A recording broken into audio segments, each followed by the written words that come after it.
সবাইকে এই চ্যানেলে স্বাগত। ভারতে রাজপুত সাম্রাজ্যের ভেতর চৌহান বংশের শ্রেষ্ঠ রাজা হলো পৃথ্বীরাজ চৌহান। আর এই পৃথ্বীরাজ চৌহানের পরই ভারতে সুলতানি শাসন শুরু হয়ে যায়। চৌহান বংশ ছাড়াও রাজপুতদের অন্যান্য আরো বিভিন্ন বংশ ছিল, যেমন তোমার, পরমার, চান্ডেল, গুহিলাস, চাভরা, চুরাশমা ইত্যাদি। এই বংশগুলো সম্পর্কে আমরা অলরেডি এর আগের ক্লাসে ডিসকাস করেছি। আজকে চৌহান বংশ সম্পর্কে অল্প কিছু বিষয় আছে, সেগুলোই বলবো। আর এই চৌহান বংশের পর কিভাবে ভারতে সুলতানি শাসন এলো সেটাও একটুখানি বলে দেবো। এই চৌহান সাম্রাজ্যের প্রতিষ্ঠাতা ধরা হয় বাসুদেবকে। বলা হয় যে 551 খ্রিস্টাব্দে গিয়ে বাসুদেব এই চৌহান সাম্রাজ্যের প্রতিষ্ঠা করে। কিন্তু আমরা যদি অন্যদিকে দেখি যে এই চৌহান সাম্রাজ্য প্রতিষ্ঠা হয়েছে এই এরিয়াতে ছিল প্রতিহার। প্রতিহার সাম্রাজ্য ভেঙে গিয়ে এখানে চৌহান সাম্রাজ্যের প্রতিষ্ঠা হয়। প্রতিহার সাম্রাজ্য ভেঙেছিল 912 খ্রিস্টাব্দে। 912 খ্রিস্টাব্দে এইখানে প্রতিহার সাম্রাজ্য ভেঙে চৌহান, পরমার এই সমস্ত সাম্রাজ্য তৈরি হয়। কিন্তু আবার ওই যে বললাম যে 512 খ্রিস্টাব্দে চৌহান সাম্রাজ্যের প্রতিষ্ঠা করে বাসুদেব।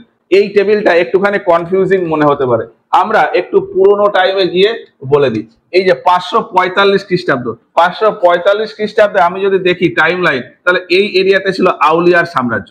কি বললাম? আউলিয়ার সাম্রাজ্য। 545 খ্রিস্টাব্দে গিয়ে এই আউলিয়ার সাম্রাজ্য ভেঙে যায়। ভেঙে বিভিন্ন সাম্রাজ্য তৈরি হয়, যেমন এই এরিয়াতে তৈরি হয় থানেশ্বর। আউলিয়ার সাম্রাজ্য ভেঙে এই এরিয়াতে তৈরি হয় থানেশ্বর, আর এই এরিয়াতে তৈরি হয় কলচুরি। এখানে থানেশ্বর আর এখানে কলচুরি। আর এই রাজস্থানের এই এরিয়াটা আলাদাই ছিল, মানে স্বাধীন ছিল। এই স্বাধীন রাজস্থান থেকেই মোটামুটি 551 খ্রিস্টাব্দে চৌহান সাম্রাজ্যের প্রতিষ্ঠা হয়। পুরোপুরি স্বাধীন হয়নি, পুরোপুরি সাম্রাজ্য তৈরি করেনি, কিন্তু মোটামুটি একটা এরিয়াতে চৌহান বলে একটা এরিয়া ছিল। তো এইটাই বলা হয় যে চৌহান সাম্রাজ্যের প্রতিষ্ঠা 551 খ্রিস্টাব্দে। 551 খ্রিস্টাব্দে এই এরিয়াতে ছিল চৌহান। এই চৌহানের প্রতিষ্ঠাই করে বাসুদেব। পরবর্তীকালে এখানে যখন প্রতিহার সাম্রাজ্য এলো, প্রতিহার সাম্রাজ্য 912 খ্রিস্টাব্দে ভাগ হয়ে গিয়ে ফাইনালি এখানে স্বাধীন চৌহান সাম্রাজ্যের প্রতিষ্ঠা হয়। এখন এই স্বাধীন চৌহান সাম্রাজ্যের প্রতিষ্ঠা কে করে তাই নিয়ে তেমন কোনো তথ্য জানা নেই। তবে এই চৌহান সাম্রাজ্যের কিছু বিখ্যাত রাজার কথা জানা যায়, যেমন অজয়রাজ, আরুররাজ, বিগ্রহরাজ, পৃথ্বীরাজ চৌহান ইত্যাদি। কি বললাম? অজয়রাজ, আরুররাজ, বিগ্রহরাজ। অজয়রাজ, আরুররাজ, বিগ্রহরাজ, আর তারপরে আসে পৃথ্বীরাজ চৌহান। এই চৌহান সাম্রাজ্যের রাজধানী প্রথমে ছিল নাগৌর। এই যে এইখানে রয়েছে নাগৌর। তবে পরে যখন অজয়রাজ ক্ষমতায় আসে তখন এই নাগৌর থেকে এই রাজধানী নিয়ে যায় আজমির। তো চৌহানদের প্রথমে রাজধানী ছিল নাগৌর, পরে সেই রাজধানী নিয়ে যাওয়া হয় আজমিরে। নাগৌর থেকে আজমির, নাগৌর থেকে আজমির এই রাজধানী ট্রান্সফার করে নিয়ে যায় অজয়রাজ বা অজয়রাজ দ্বিতীয়। অজয়রাজের সময়কাল যদি দেখি 1110 থেকে 1135 খ্রিস্টাব্দ পর্যন্ত। অজয়রাজের পরে রাজা হয় আরুররাজ। আরুররাজের সময়কাল 1135 থেকে 1150 খ্রিস্টাব্দ পর্যন্ত। তারপরে রাজা হয় বিগ্রহরাজ। বিগ্রহরাজের সময়কাল 1150 থেকে 1164 খ্রিস্টাব্দ পর্যন্ত। বিগ্রহরাজের পুরো নাম হলো বিগ্রহরাজ চতুর্থ বিশলদেব।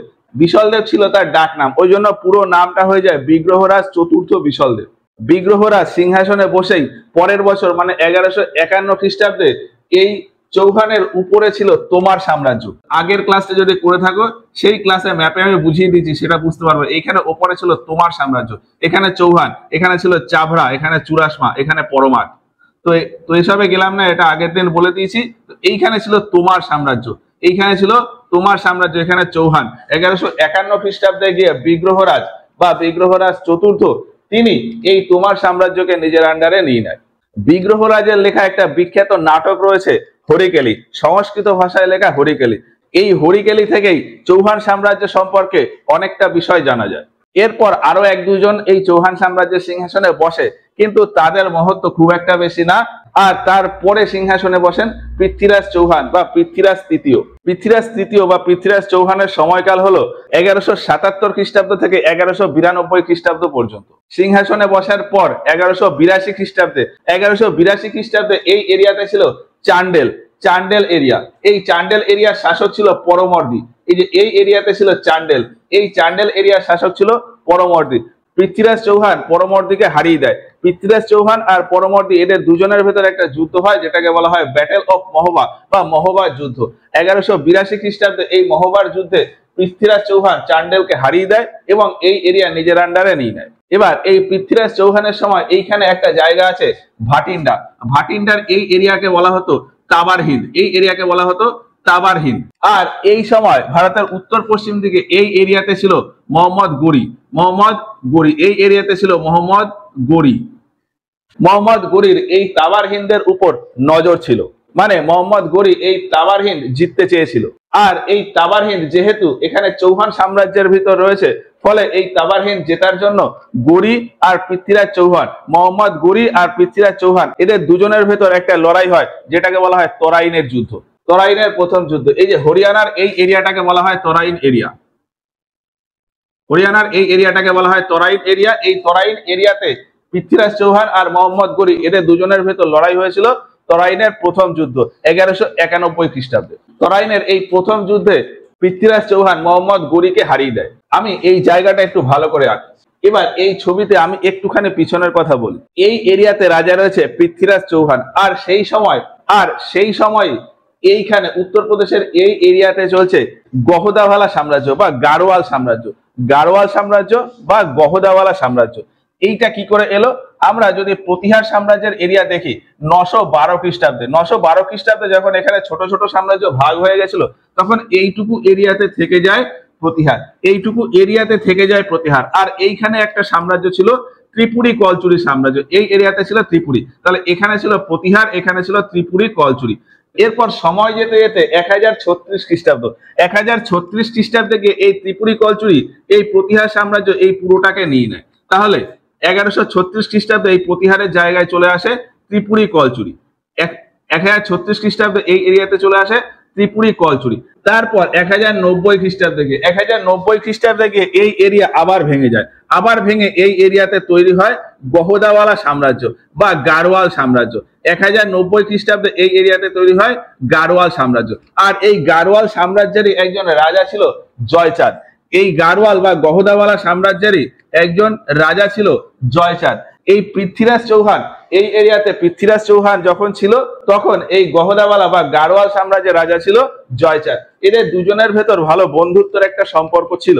ফলে গড়ি যখন এই তবর হিন্দ জেতার জন্য আক্রমণ করেছিল, মানে যে যুদ্ধ হয়েছিল তরাইনের প্রথম যুদ্ধ, সেই যুদ্ধে পৃথ্বীরাজ চৌহান এবং জয়চাঁদ একসাথে ছিল। তবে পৃথ্বীরাজ চৌহান এই যুদ্ধে জেতার পর এদের দুজনের ভেতর একটা বিবাদ হয়, এবং এই বিবাদ নিয়ে একটা কাহিনী রয়েছে, সেই কাহিনীটা একটু বলি।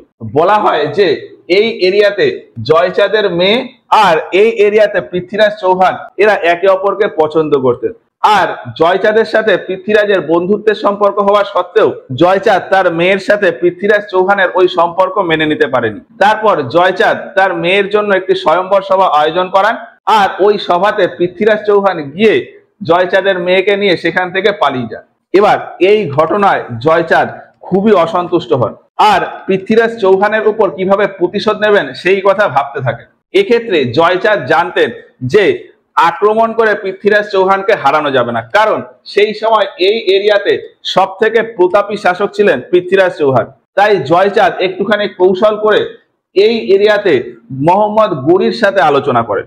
আর এর আগে বললাম যে জয়চাঁদ এবং পৃথ্বীরাজ চৌহানের ভেতর একটা বন্ধুত্বের সম্পর্ক রয়েছে, ফলে জয়চাঁদ জানতেন যে এই পৃথ্বীরাজ চৌহানের দুর্বলতা কোথায়।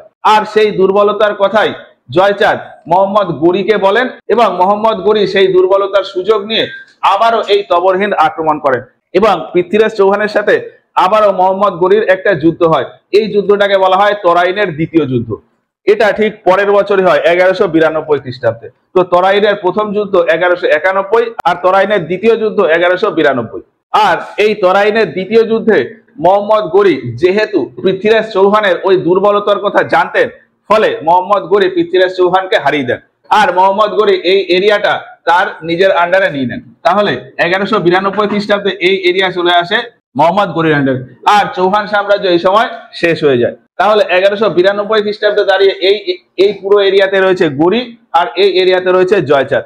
জয়চাঁদ এই তরাইনের দ্বিতীয় যুদ্ধের পর মোহাম্মদ গড়িকে বলেছিল যে সে যাতে জয়চাঁদকে এই এরিয়া দিয়ে আবার আগের এরিয়াতে ফিরে যায়, কিন্তু মোহাম্মদ গড়ি জয়চাঁদের ওই প্রস্তাবে রাজি হয়নি। মোহাম্মদ গড়ি এরপর ভারতের এই এরিয়াতে তার সাম্রাজ্য বিস্তারের জন্য অগ্রসর হয়। আর এই সময় জয়চাঁদ নিজের মনে মনে ভাবে যে আমি গৌরীকে নিজের আন্ডারে নিয়ে এলাম, তারপর গৌরী এখন আমার সাম্রাজ্যটাই নিয়ে নেবে। এই ভেবে জয়চাঁদ এবং মোহাম্মদ গৌরীর ভেতর আবারও একটা লড়াই হয়, সেটা হলো চাঁদওয়ারের যুদ্ধ। তো মোহাম্মদ গৌরী আর জয়চাঁদ এদের দুজনের ভেতর আবার একটা লড়াই হয়, চাঁদওয়ারের যুদ্ধ 1194 খ্রিস্টাব্দে। এই এরিয়াতে হয় চাঁদওয়ারের যুদ্ধ 1194 খ্রিস্টাব্দে। এই যুদ্ধেও মোহাম্মদ গৌরী জয়চাঁদকে হারিয়ে দেয় এবং তারপর ভারতের পুরো এরিয়া ধীরে ধীরে মোহাম্মদ গৌরীর আন্ডারে চলে আসে। আর এর পর থেকেই ভারতে মুসলিম শাসন শুরু হয় বা সুলতানি শাসন শুরু হয়। এর আগে সেন বংশ নিয়ে যখন আমরা আলোচনা করছিলাম তখন দেখেছি যে এইখানে ছিল সেন বংশ। এই সেন বংশের উপর 1203 কি 1204 খ্রিস্টাব্দে বখতিয়ার খলজি আক্রমণ করেছিল। তাহলে 1194 খ্রিস্টাব্দে এই এরিয়া নিয়ে নেয়, তারপরে 1203-4 খ্রিস্টাব্দে এসে এই এরিয়া নিয়ে যায় এবং ফাইনালি পুরো এই উত্তর ভারত হয়ে যায় সুলতানি সাম্রাজ্যের আন্ডারে। তাহলে এই পুরো এরিয়ার তখন শাসক রয়েছে মোহাম্মদ গৌরী। এই মোহাম্মদ গৌরীর একজন দাস বা অনুচর ছিলেন কুতুবউদ্দিন আইবক। বলা হয় যে মোহাম্মদ গৌরীর মেয়ের সাথে কুতুবউদ্দিন আইবকের একটা সম্পর্ক ছিল, মানে প্রেমের সম্পর্ক ছিল। ফলে পরবর্তীতে গিয়ে যাতে তরাইনের যুদ্ধের মতন পরিস্থিতি তৈরি না হয় সেই ভেবে মোহাম্মদ গৌরী তার মেয়ের সাথে কুতুবউদ্দিন আইবকের বিবাহ দেন। আর কুতুবউদ্দিন আইবককে ভারতের এই এরিয়া সামলানোর দায়িত্ব দিয়ে নিজে আগের এরিয়াতে ফিরে যান। 1206 খ্রিস্টাব্দে এই এরিয়াতে তখন রাজা হয়ে যায় বা শাসক হয়ে যায় কুতুবউদ্দিন আইবক। এই এরিয়াতে রাজা হয়ে যায় কুতুবউদ্দিন আইবক। আর এর রাজধানী হয় দিল্লি। এইখানে হলো সুলতানি শাসন আর এর রাজধানী হলো দিল্লি। আর এখান থেকেই সুলতানি শাসনের শুরু হয় বা দিল্লি সুলতানি শাসনের শুরু হয়। তো এই সুলতানি সাম্রাজ্য সম্পর্কে আমরা এর পরের ক্লাসে গিয়ে ডিটেলসে তোমাদেরকে বলবো। তবে এই চৌহান এরিয়া সম্পর্কে আর দুটো কথা একটুখানি আছে। ওই যে বললাম যে পৃথ্বীরাজ চৌহানের সময় এই এরিয়াতে ছিল জয়চাঁদ। 1194 খ্রিস্টাব্দে মোহাম্মদ গৌরী এই জয়চাঁদের এরিয়া নিয়ে নেয়, কিন্তু জয়চাঁদের বংশধররা তখনও ছিল। জয়চাঁদের একজন নাতি ছিল রাও সিহা। 1226 খ্রিস্টাব্দে গিয়ে একটা নতুন সাম্রাজ্যের প্রতিষ্ঠা করে, রাঠোর সাম্রাজ্য। এই এরিয়াতে প্রতিষ্ঠা করে রাঠোর সাম্রাজ্য। এই এরিয়া তখনও মোহাম্মদ গৌরীর আন্ডারে ছিল, কিন্তু তার ভেতরে থেকেই আলাদা একটা এরিয়া প্রতিষ্ঠা করে, একটা সাম্রাজ্য প্রতিষ্ঠা করে যে রাঠোর সাম্রাজ্য। এটা মোহাম্মদ গৌরীর আন্ডারেই ছিল। তাহলে এই এরিয়াতে হলো রাঠোর সাম্রাজ্য। রাঠোর সাম্রাজ্যের একজন রাজা ছিল রাও যোধা।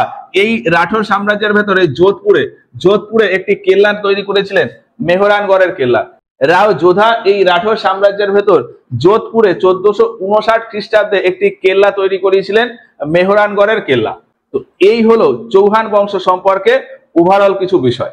আজকের মতো ক্লাসটা এই পর্যন্তই। ক্লাসটা ভালো লাগলে অবশ্যই ভিডিওটাতে একটা লাইক করো। এই ক্লাস সম্পর্কে তোমাদের মতামত আমাদেরকে কমেন্ট বক্সে জানিও। তো আজকের মতো ক্লাসটা এই পর্যন্তই, দেখা হচ্ছে এর পরে ক্লাসে।